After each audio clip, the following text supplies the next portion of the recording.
I realized I'd missed my stop the second the subway doors closed. It was like slow motion. My heart sank. My body froze. And the worst part? My phone had just died. No maps. No way to call anyone. Alone. In a city I just moved to 2 weeks ago. Okay, let me back up a second. My name's Rachel. I'm 24, just moved to New York from a small town in Ohio. New job, new apartment, new everything. I was proud of myself. Thought I had it all under control. I was heading back from a super long day at work. First week on the job.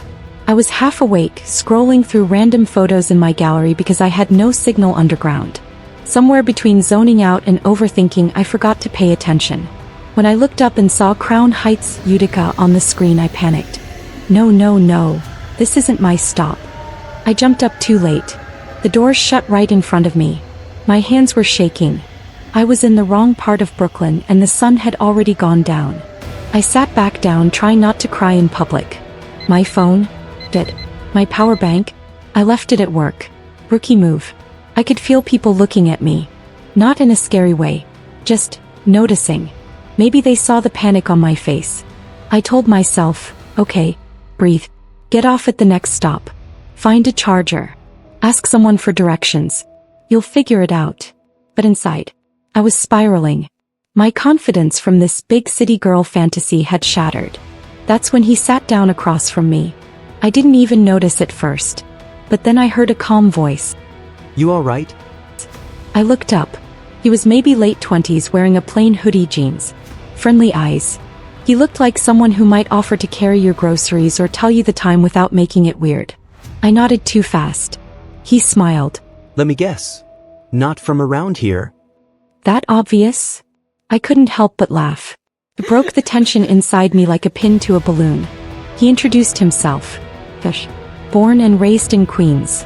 A graphic designer working remote. He was heading home from a bookstore near Prospect Park. Then he did something that surprised me. He pulled out a portable phone charger from his bag. You can use mine. Just give it back before I get off. I blinked. You sure?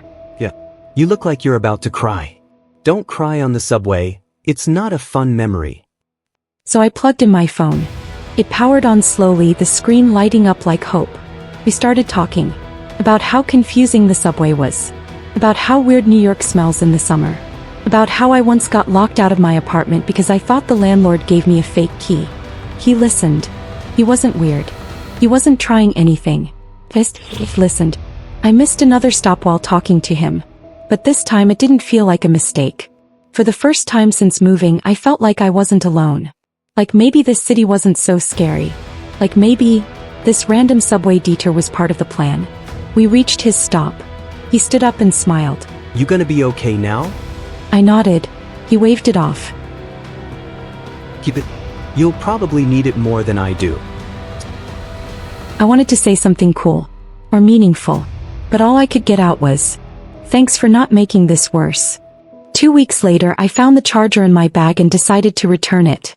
We had exchanged Instagrams before he left the train, so I sent a DM. We met.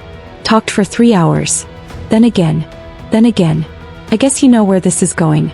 Looking back, I'm kind of glad I missed my stop. That moment that felt like everything was falling apart, it was actually falling together.